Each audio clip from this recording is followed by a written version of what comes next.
When I was a little girl, I didn't think there was anything that I liked better than ice cream. Now I'm a big girl, and I've decided there's something I like better. Much better. It's called the stuff. And believe me, enough is never enough. Isn't that stuff great? Yeah, this is some good stuff, Ted.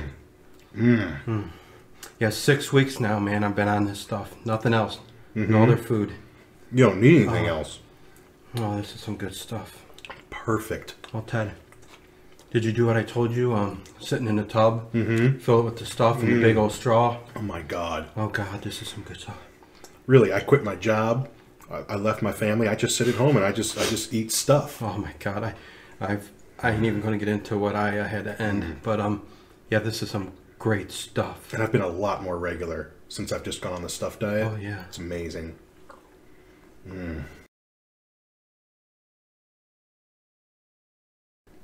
Hey Ted, man, what the heck are you eating there? Hey Dean, this is the stuff. The stuff. It's all you need.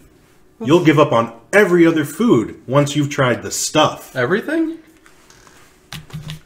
Try some for yourself. Holy Moses, I'm going to try some of this stuff. Wow, look at it. It's bottoms up. Didn't I tell you? That's some good stuff, man. Holy the stuff at your local grocery store.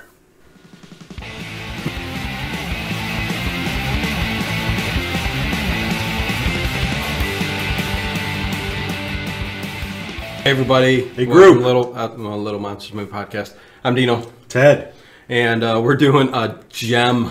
The stuff. Good Did stuff. Did you get yourself some? Oh, this is some good, stuff. I love the stuff. You can't get enough of this stuff. Enough is never enough. No, the stuff. 1985. We got the date right. Yeah, this movie is just unbelievable. It's a one and done, so I would say... Yeah, there's no saga, no trilogy, no franchise. I would say anybody who wants to, is a horror fan, has got to see this movie. Okay? From Larry Cohen. Larry Cohen. If you know some of his films, he's got some horror cred. The It's Alive films, the little mutant baby terrorizing everybody. I know he did those. He's written a lot of films. And, oh, you know what? Before we get in, we should also say rest in peace, Gunnar Hansen. Right. Passed away this weekend, pancreatic cancer. Leatherface. Original Leatherface. Cancer. Yep. Unreal. So, did him in. Godspeed, brother. Yep, rest in peace. Another one gone, man. It's a bad year for horror movie. Yeah, it most certainly is, man. But, so how does this damn movie start? I'm too busy eating the stuff.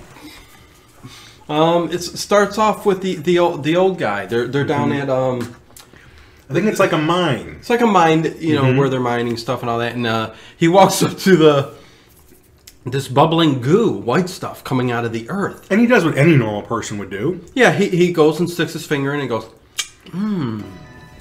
What the hell is this? So smooth.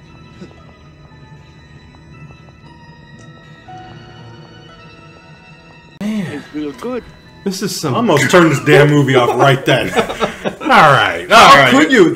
If this is the level of intelligence that's in this movie. The way this guy acted was great. I mean, this guy is just like... fantastic. Yeah, holy... And he keeps digging. I'm going to farm this stuff up. Here, taste this. Jethro, taste this. Come on over here, man. Like, I'm not eating that. and he goes and tastes it, too. I mean, it's funny. Yeah, and this But once you do taste it, are you eating it or is it eating you? It's a very strange movie. I mean, it's got stuff like the Blob kind of thing going on towards the end and stuff, a little bit. But this is far from any kind of horror movie I've ever seen. I mean, really. Yeah. This is an entity of its own, as Ted just devours that stuff. I can't stop. I didn't realize it was actually a thing. You could, the stuff. This is the stuff that's in the movie. I know. Hey, we got boxes of it. Yeah, so, man. I haven't been eating any food. I've been eating it for 2 weeks straight. Pounds. And, I'm not hooked. I can stop whenever. Oh, my God. But I tell you, the Mo, let's see, the movie stars a guy whose name is Mo. Man, we haven't gotten to Mo yet. We haven't gotten them. We got the kid next, don't we? Yeah, we'll just talk about the kid. Yeah, right. And this is the Bloom brothers, Scott Bloom and Brian Bloom. What else have they family? Because that kid looked familiar. They've been in lots of stuff. Over nothing big. He reminded me of the kid that was in Demonic Toys from Full Moon, but I don't know if that's the same kid. I'm not sure, but I mean, they've been in little things here. Everybody in this movie basically has been in little things here and there, except for Danny Aiello, who makes an appearance in this movie. Very odd appearance in this movie. Who did he play in the movie? I don't know the guy's name. It was just the guy the FDA guy. Oh yeah, Food and Drug Administration, who let this stuff, go off to the people so they can eat it, and so the premise of this movie is whatever this junk is that's coming up out of the ground. It's not an alien. It's just something bubbling up from the earth. Well, they say later in the movie that this is something from outer space. Or did they say that? I didn't catch that. They did say something like that. But I was zoning out. Who knows? Yeah. But a big corporate conglomerate. They start selling it. It's after you've taken in so much of it, evidently it's addictive. It takes you over. It has mind control elements to it, I suppose. Kind of like a Invasion of the Body Snatchers type thing, I guess. And I don't really see what's so wrong with that. Yeah. I mean, if it tastes this good. But yeah, there's some people who are resistant to it. There's some people who just flat out won't eat it. So there's a handful of regular people left. Oh, it's kind of taken over the planet to a point. I mean, it's everywhere. If nobody, this stuff is just taking over the whole. All over the grocery stores, they have little chains of ice cream places. Right, I was just going to say that. Everything, man. I mean, it's So after we get the scene of the old man licking it up off his fingers off the ground, we're introduced to one of the main characters in the movie. His name is Jason. He's a young boy, and he's waking up in the middle of the night. Yeah.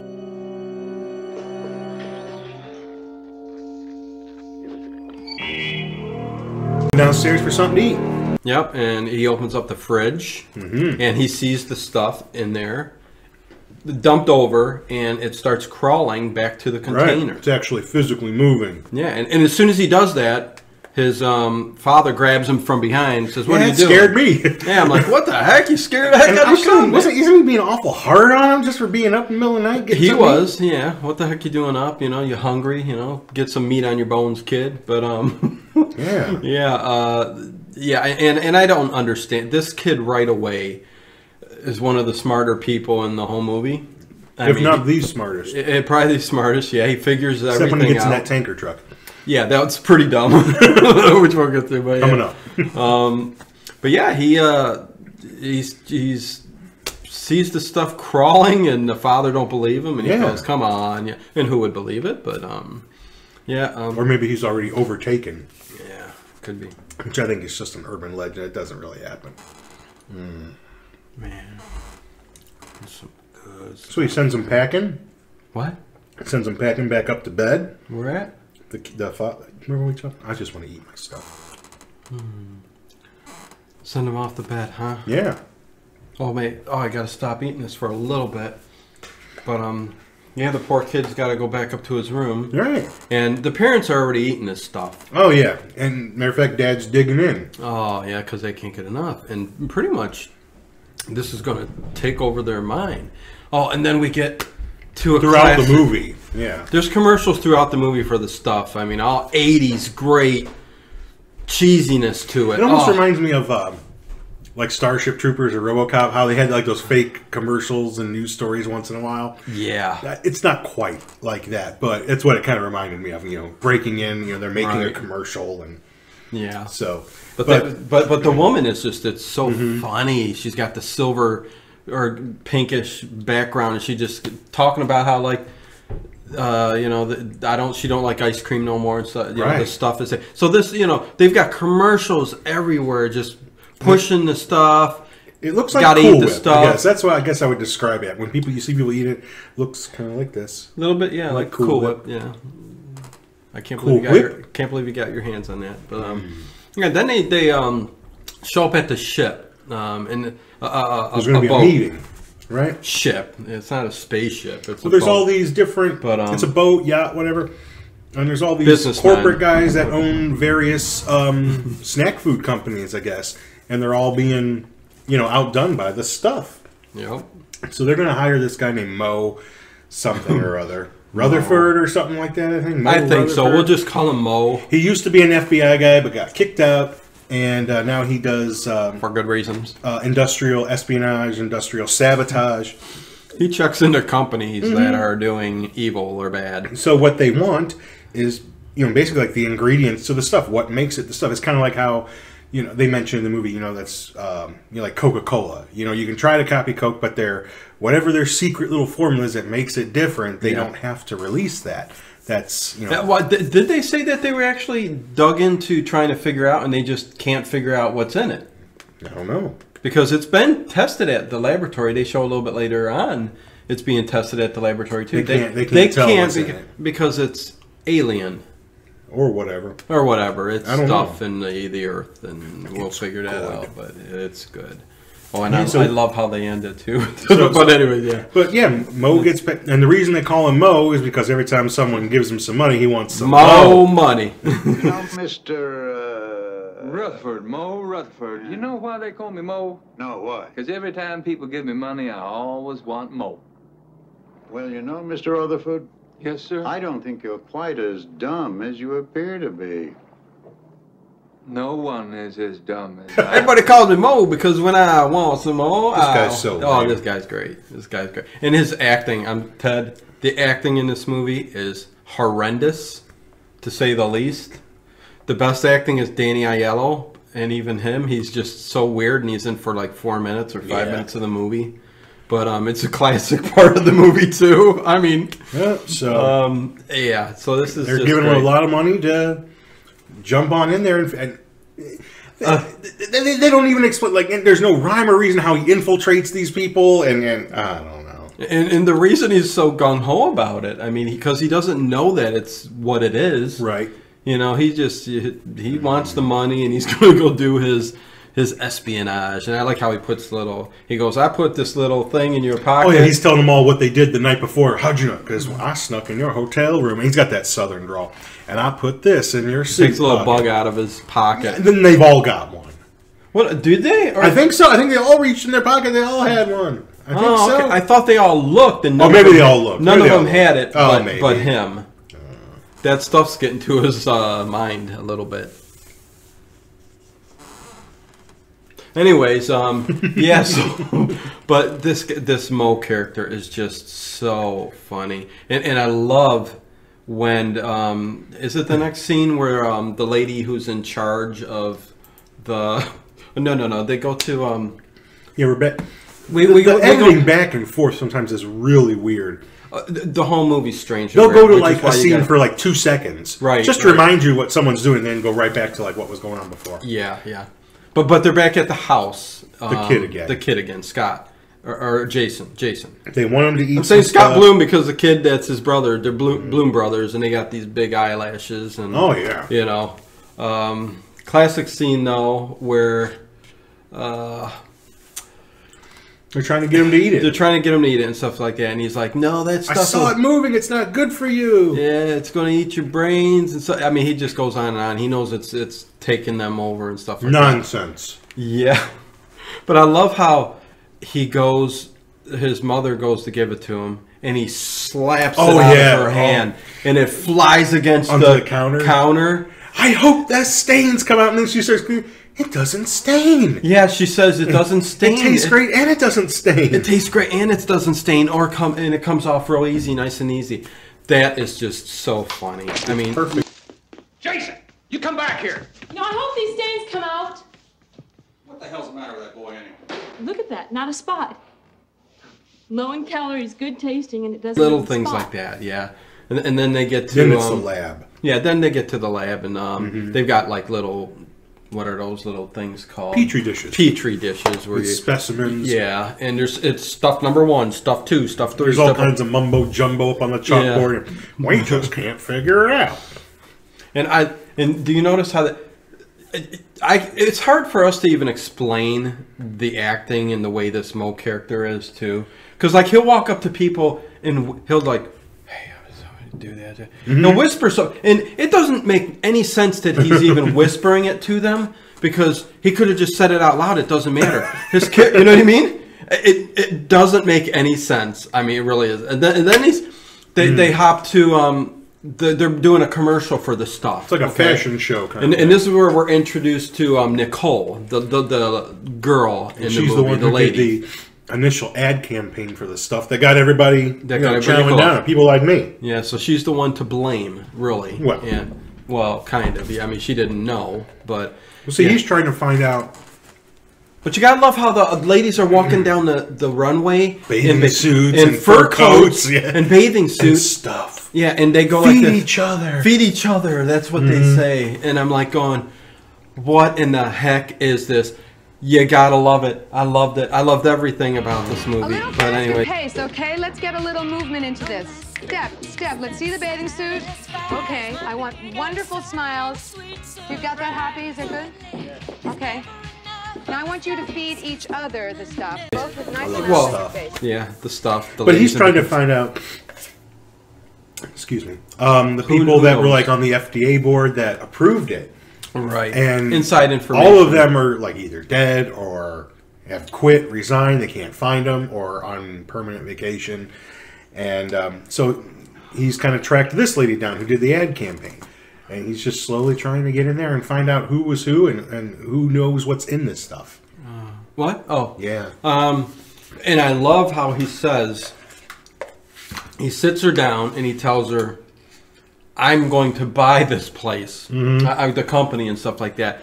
And she immediately like turns like sexual and says, oh, she goes over to the lady and says, stop production or whatever, get my best dress and check this guy out and stuff like. But she goes back up to him and says, he says, you name your favorite restaurant you want to go to, and she goes, do they got one where you're staying or something like that, the hotel you're staying? So she's ready to jump in a sack with him.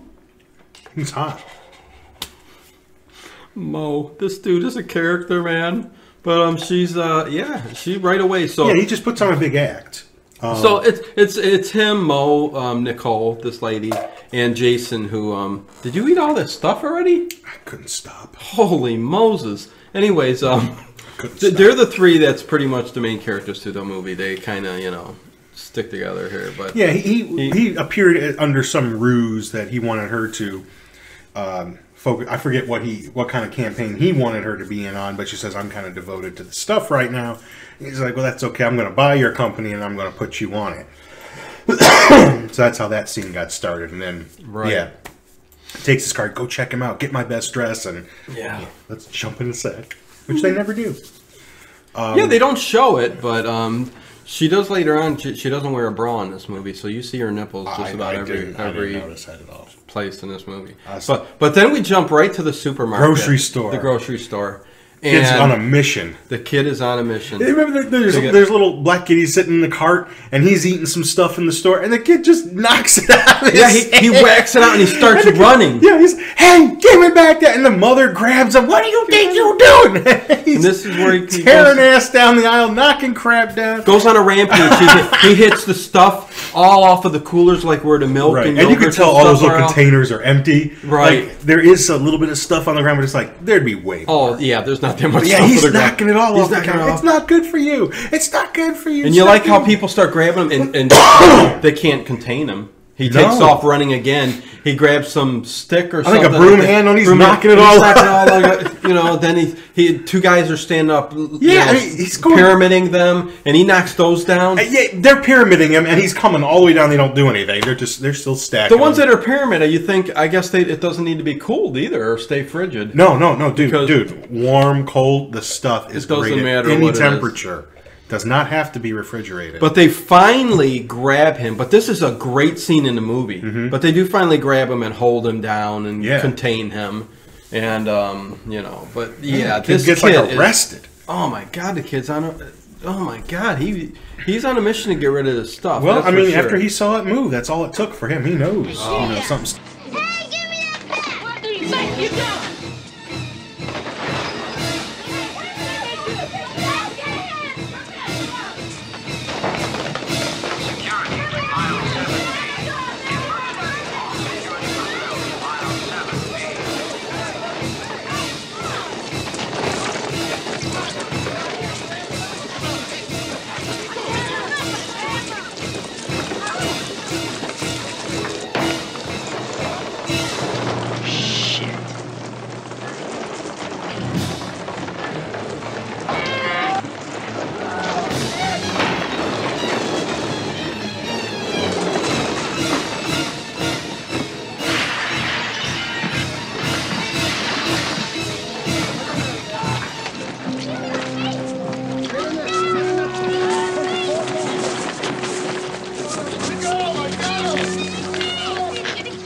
place in Denmark, and he's not going to have any of it. But that was a great scene where he's running all around there. Yeah, busting the glass on the freezers. Yeah, he even broke the glass on the freezers. God, and you'd think nobody can stop this little 8-year-old kid. Yeah, no. I mean, he's a very strong.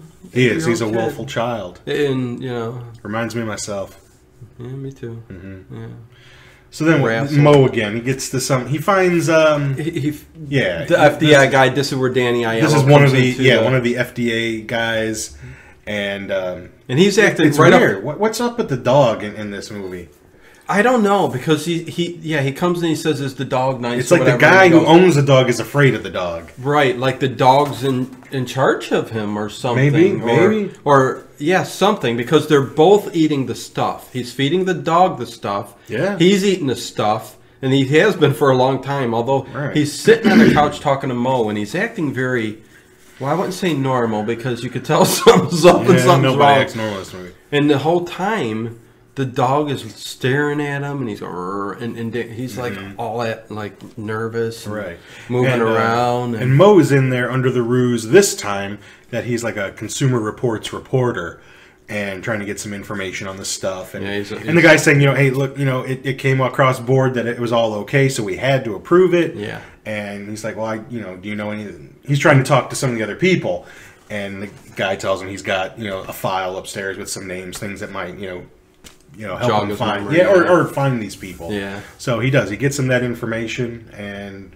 there's not much to this scene. It's weird. It's the interaction between Mo and this guy, played by Danny Aiello, the FDA guy, is very, very strange. The guy goes upstairs and he's telling the dog, "Hey, you want to go get something to eat? Let's go get something to eat."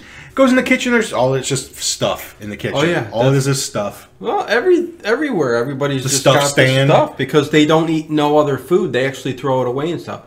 Then they show what do they show? They show that's another thing. They show an ice cream. Yeah, it's like 2 seconds. He drives up by a stuff stand, and then it goes right back to Danny Aiello. Yeah, right back to. He's trying to make a phone call. I don't know, some kind of a warning or something like that, and the dog comes up. Yeah, this is what I think. I think he's not on the stuff. I think it's the dog that's on the stuff, and the dog's in control. And okay, maybe that's what it is. Okay, and so when Danny Aiello's trying to make this warning of a phone call, the dog comes up there and attacks him, pulls the phone cord out of the wall with his teeth, and the scene kind of ends with the dog mauling him. Well, yeah, and throughout this thing, the mouth's kind of split open. This is what happens to people when the stuff takes over you completely. Yeah, it kind of like jumps out of it. Yeah, your mouth opens real wide and all this stuff starts coming out of you. Yeah. And that's what...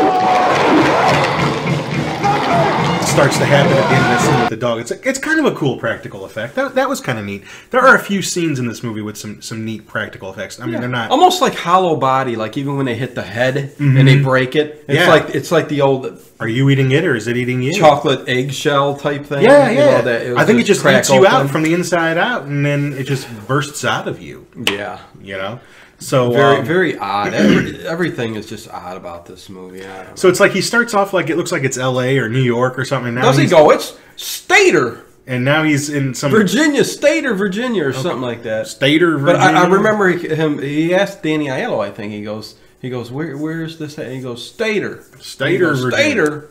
And then he ends up in Stater, Virginia. All right. But and this town is I think there's like 2 people that live in this town. There's nobody there. Everyone else has moved away. So yeah, he stops at a gas station. Put $20 in and goes into the. Did he ask him? You want anything to eat? Yeah, I think he did. Yeah, and he goes, "No, I'm fine." Yeah. So he must have been trying to get him to eat some of the stuff. And another car pulls up, kind of down the street, and these little towns. Everybody. Oh, I see you, and I've got to have me some. Man, tell you, Ted, man, this is some good stuff, though. Mm-hmm. Oh, I can't get enough of it. Enough is. Anybody wants some? We'll send you a case for $1.98. Shipping and handling is about $100. It's pretty. Anyways, cool. Yeah, another car pulls up. Oh God, that's great. Glad we decided to eat some stuff during this show. You know, product placement. Oh, I love the scene. Larry Cohen should be paying us. Yeah, so this car pulls up down the street, and for some reason he goes, "You know anything about that car? You know who that is? No. You know what that is?" So Mo's going to go there and investigate it, and all of a sudden Hong Kong Phooey jumps out from behind it. It's a Chocolate Chip Charlie. That's the guy's name in the movie. Chocolate Chip Charlie, and it's Garrett Morris. Used to be on Saturday Night Live, right? Yep, he used to be on Saturday Night Live. He's also on Two Broke Girls now, if you watch that. But you get anybody doing horror probably isn't watching Two Broke Girls. Do you see how he jumps over that car?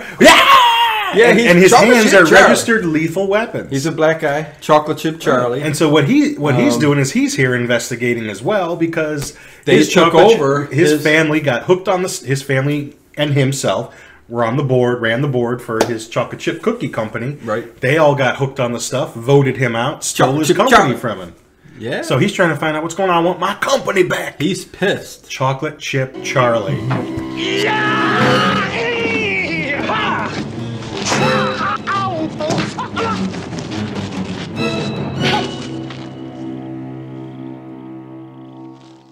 You're Chocolate Chip Charlie.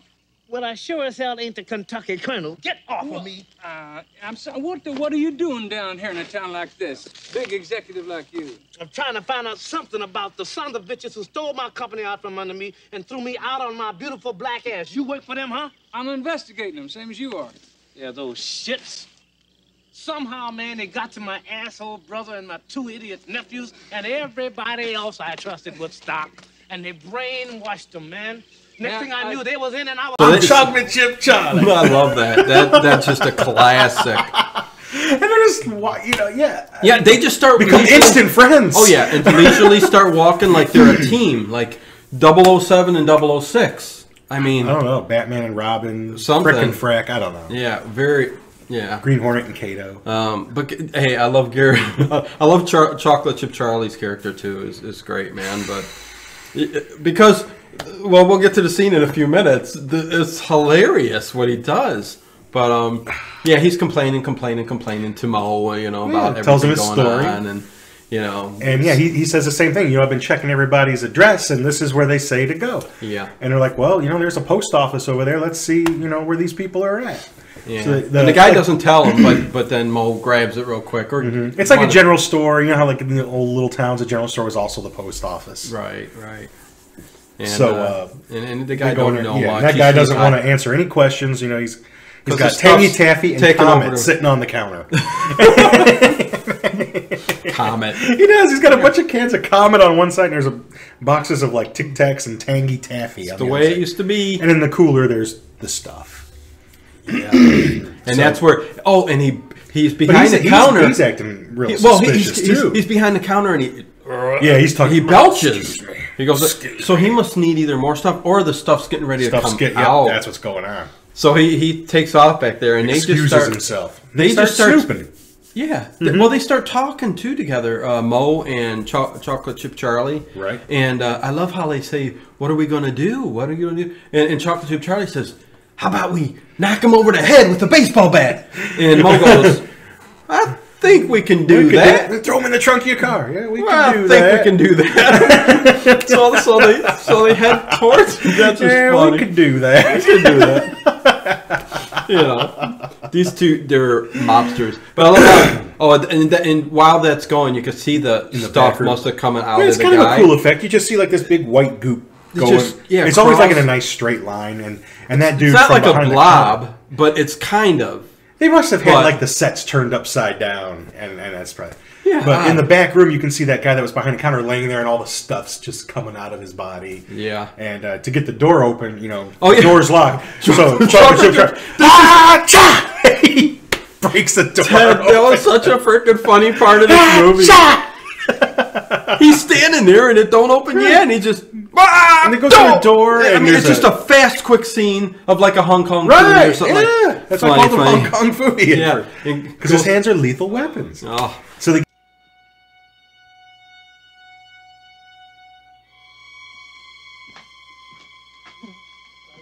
I'll be right there, baby. Hello?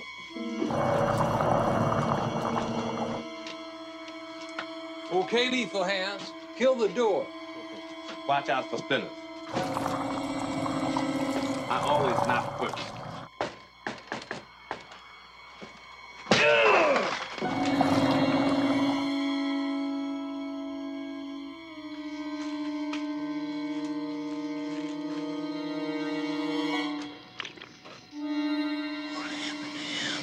Nobody's mouth could open that wide. Get through that door, and it looks like there's a stairway going up, and there's like an open window, and Moe's gonna climb out the window, and he's, hey, you're not thinking about going out there by yourself, are you? I mean, you want to stay in here?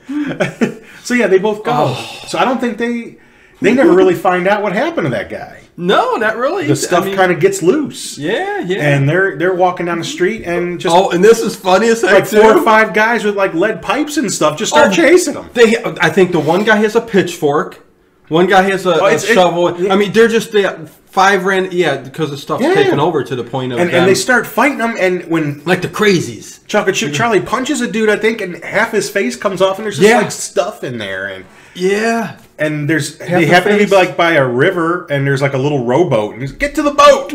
Don't you love that? And yeah, they just get in the boat, start rowing, and the last guy that attacked them actually pushes them off. Yeah, thanks for the boost. Thanks for the boost. You know, but yeah, it's just so odd, right? And but they do get glimpse back to the scene of the guy from the store. The store, and he's putting the stuff back in his mouth. It's like it comes out of you, and then you're back, you know, or it goes back. I don't know. Yeah, I don't. They just show him. Yeah, he's back to putting it back in his mouth. Some people don't make it. Some people do. You know, oh man. And then they get to that diner, and you hear him talking to the God, Jesus, the power of suggestion.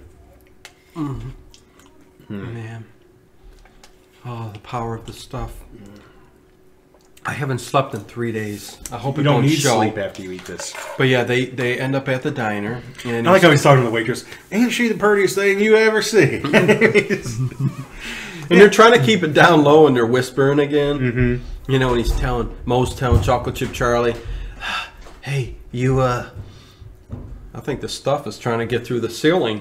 Come to me." If you can hear that at home, it's coming through the ceiling. And but he's whispering, "Hey, Chocolate Chip Charlie, I need you to go." This is so stupid what he does. I need you to go and talk to whoever his name is. He sends him to see with the FBI. Frank Herbert, the author of Doom, at the FBI. He's like, because I used to be there, and they kicked me out. They won't believe me, but they might believe you. Yeah, they'll believe me. They'll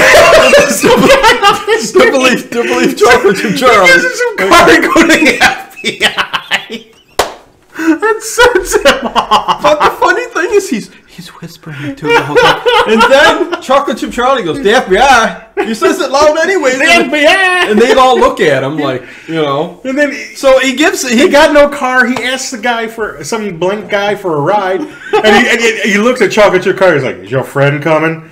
He's like, no, he's going a different way. And he's like, "It's okay. Is your friend coming too?" And that's where they split up, but they're partners from there on. I don't know, man. Well, you know. Yeah. But go to the FBI. Go see Frank Herbert at the FBI. The author of Doom. Sending them off there. But and then they shoot to the city. So the stuff is like the spice. Oh my God, this movie, man. Yeah, so now he's being watched because, you know, he gets a ride, he's back in the city. I don't know what city. Well, yeah, the diner, the lady ends up going in a cooler, and they show her, you know, open it up. Oh, and yeah, it's all the stuff. All stuff. Yeah. But he's being watched now. And doesn't she pick up the phone and call somebody? I think she picks up the phone and calls somebody. When he gets to the city, there's like a, you know, you have like ice cream stands, you know, on the street corners. It's a stuff stand. It's a stuff stand. And when they see him, you know, little she gets walkie-talkie, yeah, he's here. He's here. And a stuffed van comes tearing across the corner and tries to run him over, but misses. Oh, and yeah, not a very good attempt at his life. No, not really. It was very bad. And he's going to see, excuse me, the guy who... You've been eating too much stuff. I know, I haven't slept, but, you know, I might have to... Yeah. But, yeah, the guy who, like, runs the corporation. Right. Yeah, and this guy knows what's going on. Right. He knows that there's an addictive property to the stuff, as we'll find out. You don't care. But, they just get it to me and I sell it. But what's he say? But he starts threatening him. He's like, "I could kill you."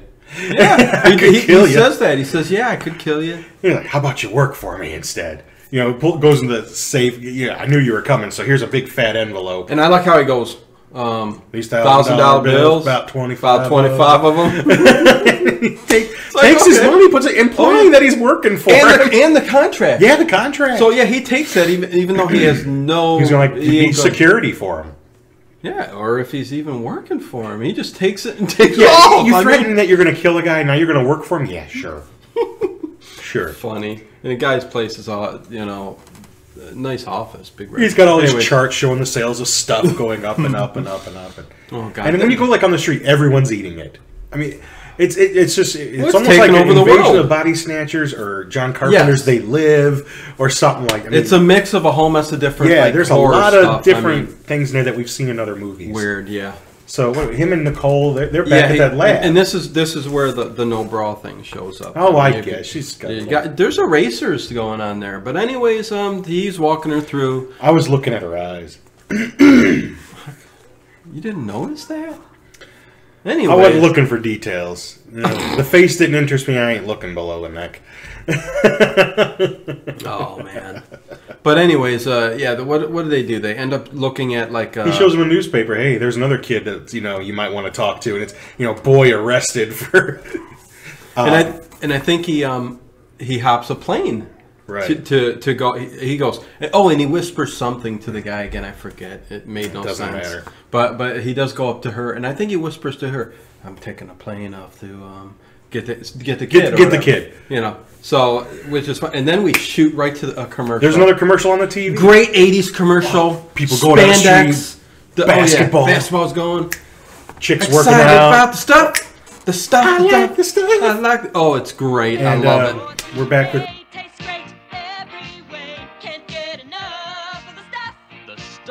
The taste that makes you hungry for more. Enough is never enough. The stuff. Taste that delivers. With Jason. Is that Jason? I can't remember. Yeah, Jason. He's in his room. He's grounded for life. He's grounded for life. Just pounding a tennis ball on the floor. He's like, "I'm up here, you know." and the parents, all the family, just looking up at the ceiling. They're not doing anything. The lights are kind of dimmed and off, and he goes downstairs, and they're just telling him, if you want to be a part of this family, you're going to have to eat some stuff. Yes. And they give him a container, and he takes it upstairs, and he goes in the bathroom, and it must just be like for the brothers because it's Star Wars shower curtain and Motley Crue posters up on the wall. And he dumps it out, and this is the part that we were talking about where he dumps it out into the toilet. Yeah, he dumps this stuff in the toilet. Oh, remember when he goes down to get the stuff, when they're going to give it to him, you can hear old Atari sounds. Oh, yeah, the older brothers and playing it. I'm not even sure what game it is. Yeah, it's like one of the little tanks going by and the thing. I couldn't tell what game it was, but classic you could just hear those classic 80s Atari noises. But doesn't he try to run out the door too? And I think his older brother grabs him, and they go, "Get him!" and bring him back in. Is that after? That's after. Is it? I thought it was right because. Oh no! Yeah, no, you're that's right. Yeah, no, he does try to get away first. Yeah, and his brother drags him back into the house. Yeah. That's right. And that's when they tell him, you want to be a part of this family. You got to eat this stuff, and he walks. No wonder the kids, doesn't think it's any good. They're forcing him. Yeah, and this kid's very good at not worrying about his family or nothing. I mean, he's very independent. Give him a second thought after. He does take the stuff like you said. He does go upstairs, and he says pretty much like he acts like he's going to eat it and stuff like that. Here, son, and some stuff. And he goes up to the, and I love how they're licking the thing. Oh yeah, man. I do the same. I lick the top of the lid. I don't waste. I mean, you're looking. There's nothing left. I mean, I'm just slowly eating mine. But yeah, this fool's scraping this sweet, delicious stuff into the toilet bowl, and it starts to try to climb out of the toilet. It's a sickening scene. I mean, it's just a toilet view and all that. It looks like dough. Yeah, it does look like dough. Yeah, in this scene, it looks like dough. And he's because it's moving, and he flushes the toilet. Goes.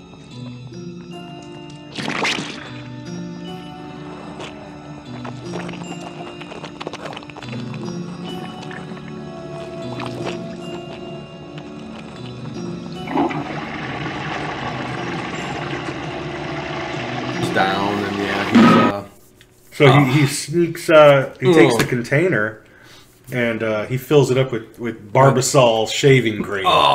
And like they cut down to the family. They open the fridge nice and slow, and it's just nothing but stuff. That's it. So they're hooked, man. That's it, man. That's all they want. All their food and peanut butter and everything else is. Whereas before, trash can. At the beginning of the film, when he saw the stuff moving there was other stuff in there. Yeah, I saw Parmesan cheese, for instance. So he goes downstairs and he's taking bites. You're right, it is good. And every time he takes the bites. He can't keep eating this shaving cream. Yeah, he's taking like 3-4 good bites of shave cream. I don't know how he's doing it. Yeah, and then he can't have no more. He drops it and he just books out the front door. And the dad tastes it. And, get him! And they all start chasing him. Yeah, he's running like, it looks like not an alley so much, but, like area behind the houses where... And lo and behold, right when Mo needs to show up, yep. and Mo says... Get in the car! Hey kid, I saw it move too! Get in! Jesus Christ! Oh my God. Yeah, Mo knew. I saw it. Did he ever see it move? I don't know. But I saw it move too. Get in! Yeah, I don't know. So he convinces the kid. Oh, this movie. And he kidnaps him pretty much. The kid gets in the car. Although the parents are all, they're taking over. But yeah, he gets and they go to the airport, and he's taking them. Well, he throws up in the car. He's like, man, I threw up in your car. Yeah, I know. Where did he get the car? He didn't have the car. I think Chocolate Chip Charlie took he took his car, and then maybe he rented one. I don't know. So Chocolate Chip Charlie had a car when he pulled into that gas station. Chocolate Chip Charlie had a Mo car. had a car. They go to that restaurant, whatever. He doesn't have a car. He gets a ride from somebody. Ted, and now he's got a car. This movie's all over the place. And then they have a jet. And he has a jet. They have their own personal jet. I don't know. He did get $25,000 from that guy, but I doubt. Well, is this the lady's jet? Is this Nicole's company's jet? Because he's now pretending to be like her male secretary. Right, okay, that's right. It could be. And she's kind of going undercover with them to try to get the inside scoop. That's right. Because the next thing is they're going to go to the company. Right. So they're going to, these are some representatives from the Stuff Company. They're going to go there, have like a little tour. And Jason is left on the airplane because he fell asleep. Yeah, and what did he... No, he told them to... fly him somewhere, didn't he? I think he said something like, if we're not back in 4 hours, fly him back home. Or something like that. Fly him somewhere. Yeah. Anyways, but yeah, they get let into the stuff factory, and then they cut back to Jason in the plane. He's restless. Yeah, they don't look like that comfortable seats. No, and the pilot's in there, and it's that dude from the post office general store again. We see this guy like 3 times in the movie. What the heck? He's always sabotaging stuff. Yeah. I don't know his name. I don't know what. He comes right up to the plane, and the stuff hits the pilot right in the face. Right. I don't know how, but it does. And it must be working its way inside of his face. Yeah, and the kid sees it starting to ooze through the cockpit of the plane. Down the aisle, and he of course knows that there's a hatch in the back on the bottom floor. Well, he saw an exit. He goes down there, and it was like a little. Was there an exit? Okay, there was an exit sign. It's like an emergency. Well, that'll help. But something for luggage or whatever. Yeah, and he runs out and he takes off running. Evidently, he knows where to go because boom, he goes. Oh, Jason's. He ends up getting to the stuff factory. I would hope that later in years he becomes like some kind of CIA agent. I don't know. I mean, because boys have more lead in their nose, so they always know which way to go. That's why we don't get lost. That's because he's running through a forest and he knows exactly where to go. Oh, and he sees a mine, some rocks. He's running through the woods. And he gets to some rock outcropping, and he's going down in there and survival mode, whatever. But that's So and then they're in the factory, and look, everybody's just like taking cups and saying there's no roboticness of all. No, yeah. The stuff is like in these big vats, and they're like bubbling, and they're just like pushing it around in carts. It's all open air. I mean, I hope this isn't how our food is made. It probably is, but you gotta love. Mo's like got a camera. Man, it was like the brewery where Laverne and Shirley worked. Yeah, kind of. So like someone puts a glove on one of the cups as it goes down the line. That's what it looks like. And but Mo's got a camera, yeah, he's snapping pictures of everything. And he's even the guy that's walking him, that's in charge and touring. He's so smart, Alecky, that he takes the camera and he's going like this, shooting his face right like 6 inches from it, going like this, and You're he's not laughing. allowed to take pictures in here, and he's laughing about it. There's some kind of during this movie, I think Larry Cohen just said, "Have some fun," and Mo just said, "Okay, I'm going to have some," because. Weird. It's just so weird. I mean, I don't know, but yeah, and everybody's in this factory's in yellow uniforms. Yeah, these yellow jumpsuits, hard hats, yellow caps, whatever. And Jason makes his way through the woods to what's called the Fletcher Mine, which is now closed. Yeah. This is the mine that was at the beginning of the movie where the guy sticks his finger in the stuff and says how good it is. And there's a bunch of tanker trucks there. Stupidest idea he could possibly. He climbs up on top of the tanker truck and. The little hatch on top. He jumps and gets inside an empty tanker. These guys are at the mine because there's a huge, big vat. It's just coming up out of the ground. Right. Not a vat, but, just a pit of stuff. Yeah, it's like a La Brea tar pit, but a La Brea of stuff. And, yeah, they're sticking the hoses in there and sucking it up and filling the tankers up. They take it to the plant. They put it in these bad boys, and then you and I can buy it. Yeah. And I can't believe that there's so much stuff out there. Coming from this pit. Good thing the grocery store's open 24 hours because immediately after this podcast, I have to go stock up. Oh, jeez. My family's running low. Oh, Ted. I sent you that picture of my boy eating stuff. Oh. 3 years old and he loves it. Well, you gotta. He's very docile. He does exactly what I say. Everyone needs to eat the stuff. Exactly. Exactly. Oh. So, yeah, they're back at the plant. They're watching it all get... Well, I don't know. They're not making it. They're just kind of like churning it, maybe to keep it in liquid form. And or just undercover. But no one's telling them, they want to get in the back, let me see where it's actually made, the ingredients, and oh no, we can't show you that. That's trade secret, whatever. So they really get nowhere inside this place. They're on a road. They just go back to the hotel. I think the people at the company set them up at this particular motel. It's Bates Motel. And I like how they say, it's a good thing you got us adjoining rooms. And then the next scene, they're laying in bed together. They don't have adjoining. They're laying in the bed together. I know. I don't know why they said that. But, yeah, she's... and there's not really, any indication that they did anything. There isn't, but... And she does this thing about, clicking her nails. And her neck. I've never seen anybody cracking their knuckles in movies like that. Oh, and her neck just... usually they'll do it, before they're going to fight. Oh, and then there's another commercial. Yeah, when we did the underground fighting. Right. I mean... And when they're doing that commercial, I swear to God, I think it's... There's a commercial. He's watching TV and there's a commercial for the stuff. I swear I think it's Sally from The Godfather on there. I'm not sure, but... Sally from The Godfather. The one that tries to set up Michael in the end. I swear I think it's him. But it sure looked like him. But, there's no artificial ingredients. And that's one thing that the commercial says. No artificial ingredients at all. It's 100% natural. It's all stuff. And it's irresistible. It sure is. And enough is never enough. Oh, God. And then all of a sudden... Well, the people at the plant told them, hey, we got a room for you at the hotel. Yeah, they booked them there. So they booked them there. So it's kind of a setup. Because the next thing you know... This is so weird. Here. It is so bizarre and so weird. But they're laying in bed. The bed must be filled with the stuff. One of the pillows that's laying in between just starts splitting open, and it oozes up and just immediately grabs Mo along the face. And it covers his face. It's suffocating him, or she can't get trying to get in his mouth or something. She comes up with the idea. Oh, Ted.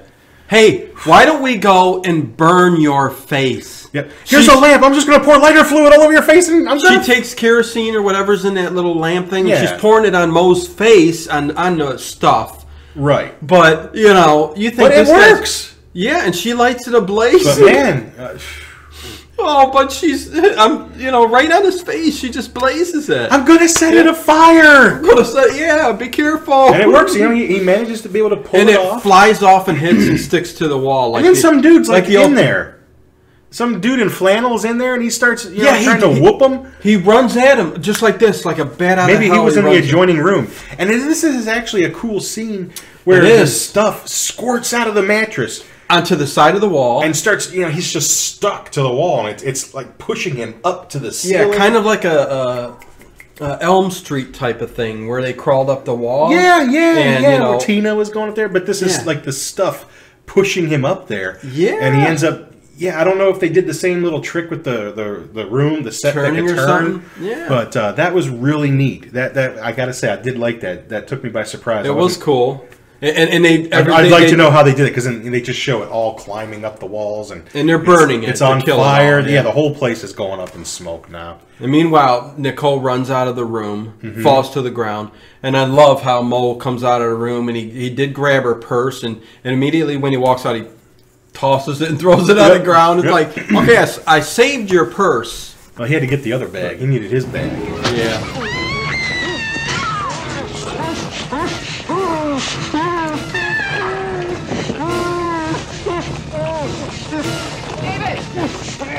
David! I'll get it off you. I'll burn it.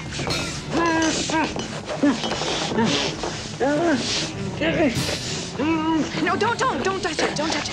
Take your hands away.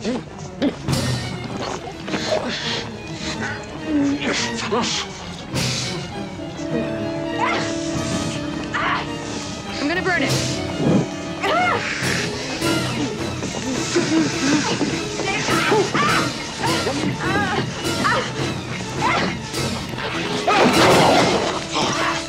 Harden on my face. Harden on my face. I'll kill you! Leave us alone! Leave us alone!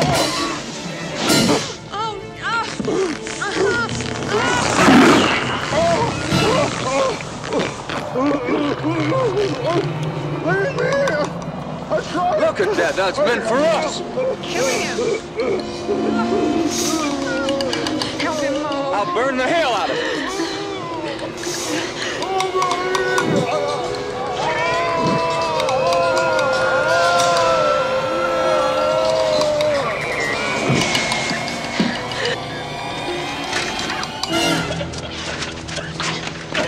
But yeah, it's just a cool scene. With the stuff burning up in that hotel effect room. Is good. He's like, get in the truck, I'll hotwire it. That's what. What if it was locked? Yeah, but it wasn't. No. So they get in the truck, and they're driving. I don't know where they're going. Yeah, but, I don't know where he's going to infiltrate the plant. That's what he's going to do. Because in the knapsack, he's got a yellow jumpsuit that he stole, and he's going to infiltrate. Yeah, not the plant, but the mine. Right. Because that's where the source of it is. That's where everybody. And then we go back to that. The trucks are going to fill up the tankers. Yeah, I mean, so they do pull up with the pickup truck, and they end up going and they spot this gigantic pit with the stuff coming out of the earth, and he's like. That stuff coming out of the earth like that, yeah, you know. That's all it is. Just see, that's why I wonder why they said outer space. I don't remember that, but maybe they did. I mean, you would think watching this movie that later on when Paul Sorvino comes in, the military guy, they speak of something like must come from outer space or something like that. I don't think that it did though. Yeah. Who knows? The stuff got to both of us in ways that we don't really want to talk about at I'm this at one with the stuff moment, but oh boy. So yeah. So he's going to change into that yellow jumpsuit. Killing again. Yeah. The stuff. I think we're getting robbed. But yeah, he's going to get into the jumpsuit. He's going to go down and steal the tanker. Well, yeah, he's going to infiltrate the mine. And in the meantime, Jason's in that tanker where he's hiding, and they're going to start filling it up. You gotta love when they do show the big pit, though. There's it's some plumes of it coming up. It looks so weird, though, like a milky Ghostbusters slime. Yeah, it's just I don't know. It's really hunks weird. Of it are just rising. You got to see it to know what we're talking about. I guess. What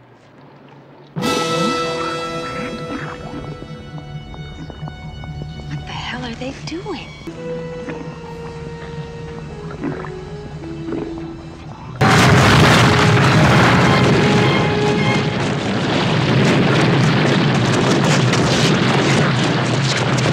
Like I said, this movie, we can talk as much as we want about it, but... If you haven't seen it, you don't know. I mean... Yeah, you have to see... It's definitely not on Blu-ray. I don't know. Is it on YouTube to watch for free? I don't know. I don't think so. But you can I managed to get a copy of it if you look out there, you can find it. Yeah. I do love how when he also... Oh yeah, he's setting grenades too, isn't he? He's got plastic explosives. He put 2 little explosives on his ankles, and so that when he got down there, he was going to set them a lot somewhere. And he ends up blowing.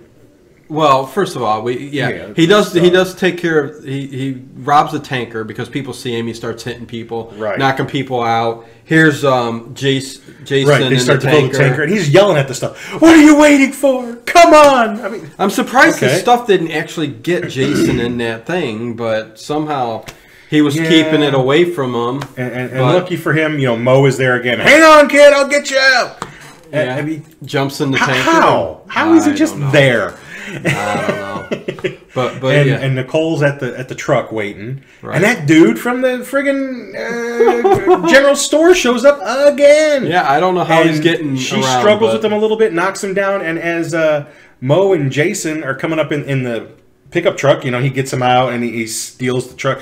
He runs him over, and that's a cool scene too. Yeah, runs him right over. Yeah, man. Squishes him. Runs the guy over, opens up the hatch, gets Jason out of there. Yep. And in the nick of time, because there's this much stuff in there that's going to get at him. Yeah, and I can't believe that stuff didn't get him. And the cops stops them. Yeah. And cop pulls up when the truck's there. And this is when Jason and Nicole. And what is up with that? He's like, get out of the because Mo makes some kind of smart comment. I forgot what it was. Yeah. But then he just pulls his gun out. Get out of the car, nice and slow. Yeah. And then the stuff is leaking out. Oh, the reason he got pulled over is because when they were driving, the hose was just he goes flapping around. Your hose is dangling in the back, and he says something, I think, in something referring to his hose. Yeah, or something his hose. Like that. Yeah, in regards to that. Yeah. But as the stuff is leaking out of the hose, and so Jason and Nicole get the idea that I've got to go get some, and they run over to where to trick the police officer, right, to where the stuff is leaking out on the road.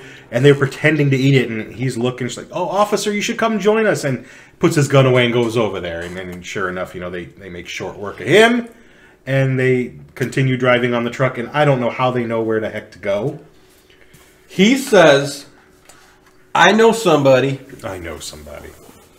Yeah, what exactly does he say? I don't know what made them drive out here. They end up in the middle of nowhere. He knows some Paul Sorvino, who's the colonel, captain, Colonel Spears. And he knows him, and he just so happens to be 10 miles or whatever away from the stuff factory. I think he said 100 miles. I think he told him 100 miles. 100 miles? He told. But this guy, he's like it's a military base, not a base. It's just like an old castle. Or I don't know. It's just in America. And it's like if they were on the run, a band of commandos, and they're hiding out in this. Whose orders is this guy working under? I have no idea. And they've got the lamest guns, like those long, skinny barrels. And they're actually like young kids too that don't even really know what they're doing. Yeah. And Paul Sorvino, and the colonel, he's spurting out all kinds of political, liberal. Anti-communist stuff. Stuff like you say one communist line, you say one thing in code, I'll shoot you. Yeah, I mean, the whole time you see him, but he doesn't like the stuff, man. He knows. He's against the stuff. So who knows why he's out there? But he pulls up and he starts talking to him about it, and they get together on figuring we're gonna. Yeah, he's gonna get these paramilitary guys to help him take out the company. Yeah. And you gotta love this movie. This movie, that's what's so fun about it. There's a lot of ins and outs, a lot of twists and turns, man. Great. You don't need to know a darn thing. This movie makes no sense. It goes from the big city to the sticks to the big city to the sticks, and oh my god, they change vehicles so many times. Chocolate Chip Charlie's nowhere to be seen. Yeah, he doesn't show up until a little bit later. This movie makes no sense. It doesn't have to. But at least it introduced me to the stuff. Yeah, thank God. I know. Boxes. So anyway, he's I love that. Yeah. I don't even know what to say, the cool thing is, what are you so irritable about? I don't know. This is so silly. That is so fun. The silliness is so fun. These military guys just running around. No, it makes no sense. And don't you love how when they all get ready to leave, he puts his armor. he's hitting on Nicole. Oh, yeah. Like everything. Like you gonna do me a favor after this? Yeah. I mean, just every sexual he says, "Hey, she's with me." He's like, "Oh well, you know." I think he makes like, "Oh, you probably won't make it anyway." It's good. So and wait, I love, you know, wait, first, don't they, let's see, did they take a plane somewhere first? No, they jump in the tanker. The tanker. Okay, yeah, the tanker. But where's the part where they all take cabs? When's that? I thought that was next. No, it is next. Yeah, the military people are out in the boondocks, the sticks, and for some reason, they don't have vehicles, military vehicles. They all arrive at the facility in cabs. Oh. There's like a dozen taxi cabs. And he tells the guy, Larry pay for him in cash, leave a 10% tip, and get a receipt. Larry Cohen must have said, I had a budget for it, and he told all the cabs to come here, and he paid him $20 each to put. Yeah, that's where I'm watching this. I go, my God, they're all in taxi cabs. Oh no, I forgot all about for me to watch. Oh, this is great. Ted, what other movie are you ever going to see something like that in? There's none. Not. There's not another movie out there you're going to get this kind of stuff going on. Yeah, this is a very unique flick. Yeah. So they pull up in the tanker. And the guy actually gets shot who's riding the tanker. Yeah, so that's well planned out too. Better off being in the cab. You know, they got he's dead. But then but then all the military guys, they look like they almost look like paintball guns. I mean, yeah, they all come running out of the cabs and they start infiltrating the whole factory. Yeah, get some men up there on those towers. Yeah, get up there over here. Oh! He's barking orders. And they're all kids. I mean, it's just so funny. Is this guy really a colonel? Or is he really military? Because he's talking about how he owns radio stations and he gets on there and he does own 2 radio stations. Yeah. But yeah, what happens is he runs in and everybody in the factory they're all like he's like, they're gone already. He goes, "Oh, you yellow commie bastards! Yep, you did the suicide thing. Right, you took it away from me, or something like that. You know, the yellow sons of bitches. They took their own lives, commie bastards. You beat me to it. Because they're all laying down all dead. The stuff. Because as they're getting out, you know, they realize they're being invaded, and you hear something say, you know, initiate emergency procedures that have been agreed upon, or something. And you could tell that all of the stuff has congregated together into this big, gigantic stuff, like the Blob, kind of, because that's why all the bodies are there. And Nicole and Jason end up running through because Mo tells them to leave. Yeah, but he wants to see it. You know, and everybody's all hollowed out. You know, the soldiers start, you know, cracking on the heads, and they're cracking like eggs. Yeah. And I love when Jason and Nicole take off, and they're in this room filled with metal bins. The bins that they were using to shove the stuff is around. Like climbing over it, trying to get that is a cool scene. I don't know what they used. Probably some kind of latex or something like that, or maybe they even use a little stop motion in there too. Yeah, but green screen effect too going on there. Yeah, maybe a little first attempts at it. I don't know.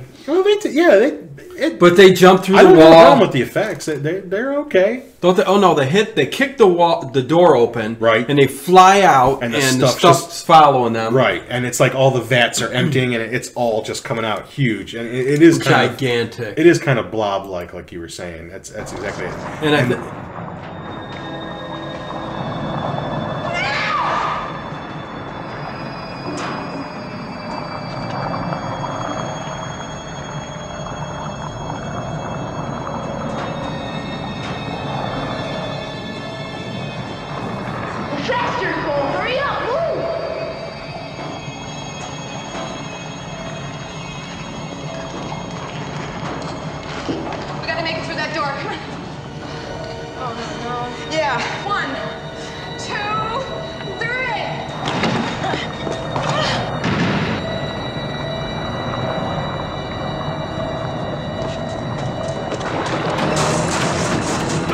This is the part where I was thinking where they were like on a plane. But what happens to all the? I think they blow up and all the stuff. Yeah, gets burned up and blows up. So they took care of the factory. Yep. But then the next thing they're in the plane. Right, and they're going to head back to the big city, to the I think his radio station. Yeah, he says because I'm going to get on the radio and tell everybody. Because the Colonel owns 2 radio stations wherever they're going, and they'll broadcast to people to warn them about the stuff. And it's because there's got to be some people. There's got to be some people out there that aren't hooked on it. Right. I mean, I've been eating it. And he's hitting on Nicole the whole time in the plane, which is funny as heck. But. Why, man? Just because she's the only chick in the movie? I mean, I guess. Oh, and remember when forgive me. They took the tankers to the factory, and when they get off the plane, they take the cabs from the airport to the radio station. Our goof. My goof, sorry. Yeah. My bad. Yeah. And because I remember one of the cab drivers, that was when he said, "Hey, is this World War III?" And they just like shove him out of the way. Still funny, all of them jumping in the cabs. There's at least a dozen taxi cabs that take them to the radio station. Where they must have been really packed in that jet. I guess. Because the jet doesn't hold that many people. It was one of those little like private jet things. There's no way all these guys fit on that jet. The weight limit alone, no way. No, man. So yeah, they're taking over the town. Yeah, everybody's running. The colonel's walking, taking. One of these guys looks like they're 12 years old. He's sitting there chewing gum, and another guy looks like what's the guy that shot Lennon? I can't remember his name. Jared Leto. And Jared Leto. Well, he played the guy anyway. He played him. I like when they're in there and he's like, what's on the air today or something. And he goes, what did he say? I know Elvis, tribute to Elvis. Tribute to Elvis, and he turns it on and it's a stuff commercial. Yeah, and he goes, get that shit off. Take that off there. And so he's going to get on the radio and he's going to talk about, and then, doesn't our boy show back up? Chocolate Chip Charlie shows up. Fine. How does he know he's there? That this is where they are. Well, we'll find out why, but he just plows through every military guy there. Yeah, they just let him walk right in. Yeah, they're I don't know what they're there for. I'm Chocolate Chip Charlie. My hands are lethal weapons. Get out of my way! And they let him go, even though they have guns. And he never mentions if he went to the FBI. No. He says. Does he? Yeah, he says. There's no way I wasn't gonna get here. Get on the air after them taking over my plant and stuff like that, and my ice cream thing. Yeah. So I think that's what he said. I think they because he's already overtaken. See, we're going to find out Chocolate Chip Charlie is overtaken by the stuff. Yeah, the stuff got chocolate. And like he's talking to Nicole. He's like, "Are you sure you don't mind going here and telling me?" He's like, "Hell no! I'm going to tell you what it does when you eat it and what it does when it comes out of you." Yeah, he tells him, when it comes out of you. And then he and Nicole are in a back room there. And his mouth starts opening up real wide, and he starts going. He's pulling her into her. He's like, his whole head and his mouth, throat is getting bigger. And it's working its way out. I don't know, man. This movie, I don't know, and it's just that effect when his mouth is all, the inside of his mouth is just so gross. It's all pock-holed and when it starts going. Jason, I think, is the one that. Jason sees what's going on. The big hunk of stuff coming out. It's so... it is gross. Yeah, it is gross. Projectile a little bit when it comes out. And he's getting backed into a corner. Yes. I've seen what's left when the stuff gets through with them and comes back out. It sort of vacates the premises when it's through. How? I'm sorry. I mean, what am I asking you for? How would you know? Oh, I know. Oh, Charlie. Charlie, are you all right? Charlie, are you all right? What's the matter?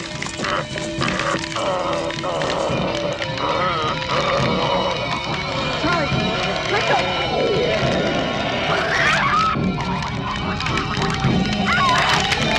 Oh, God, Charlie!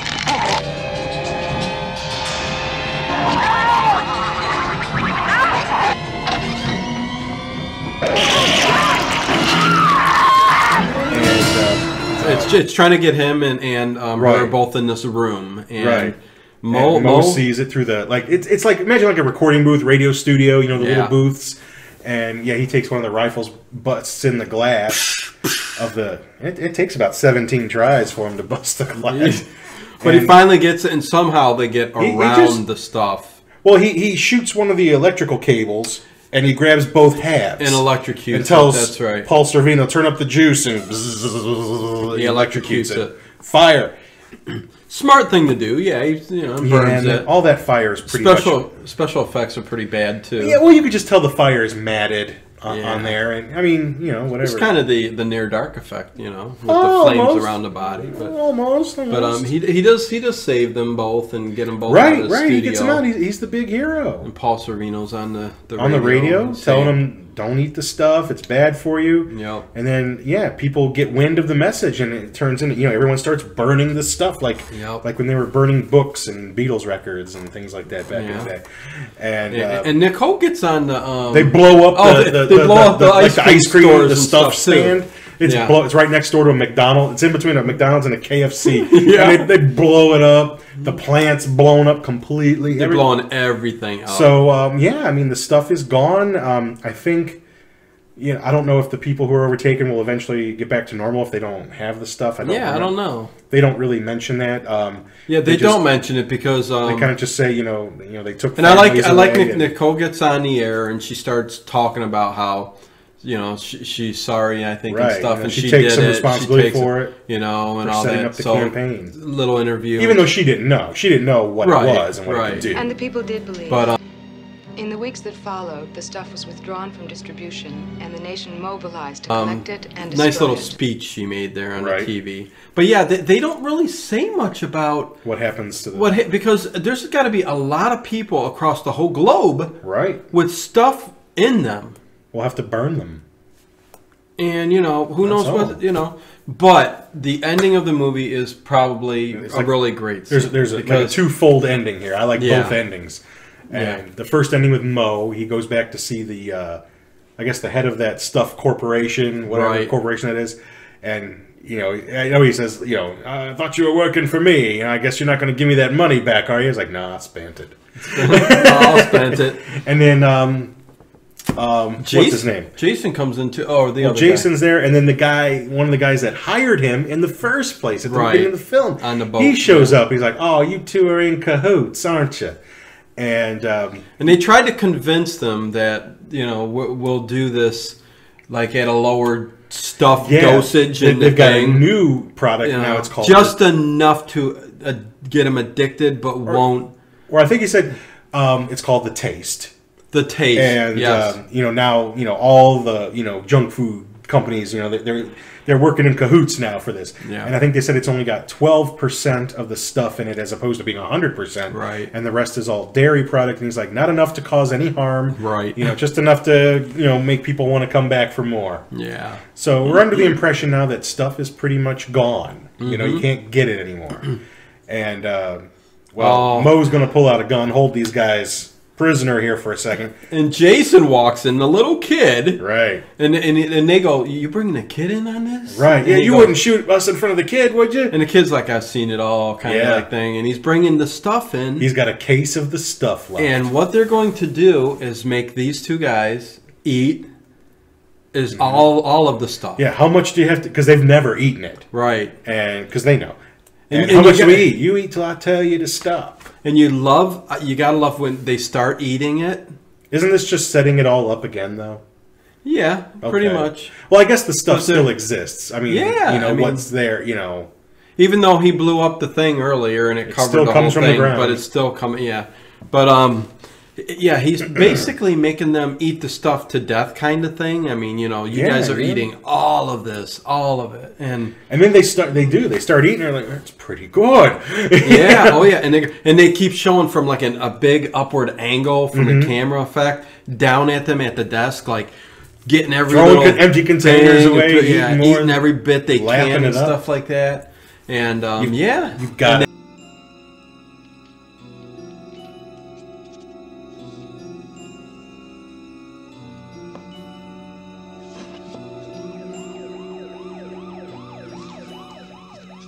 Here they come, right on schedule. I guess we did it, Mo. Try it though. It's just it's very refreshing. This is the stuff, and they end up basically Mo and Jason end up walking out.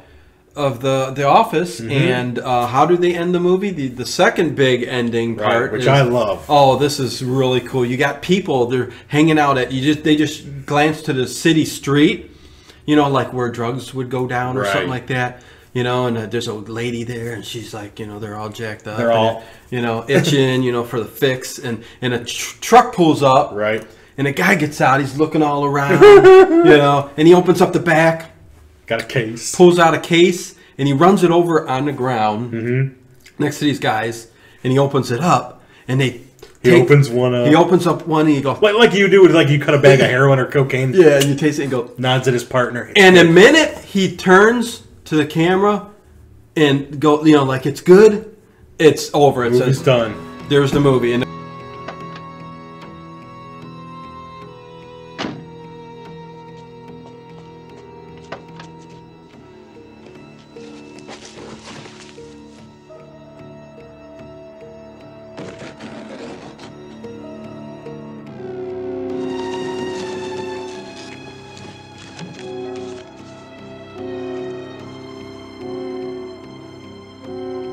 credits go up. It says by Larry Cohen, and yeah, that's and then that's you know the at stuff. last it's over. But it's not over. You know what? They need to make a stuff too. A double stuff. Double stuff. We'll call it double stuff. Oh man, there's nothing as good as double stuff except for the original stuff. So that's it, guys. Yeah. You seek this movie out. Yes. Get to your local grocery store. Everyone needs to see this movie once in their life, just to figure out that this stuff is out there, right? And have some of it. Yeah, it's very good. So yeah, hopefully you enjoyed this, because we did. Wow, it was fantastic. And one of a kind. I take away from this a great appetite for the stuff. A couple of racer nipple parts. Right. In the movie. Right. Mo Better Blues. Mo Better Blues. Chocolate Chip Charlie. Chocolate Chip Charlie. And that's about it. Yeah. So another one for the books. So yeah, we'll be back next week. And that's about it, man. All right. We're out of here. Stuff out.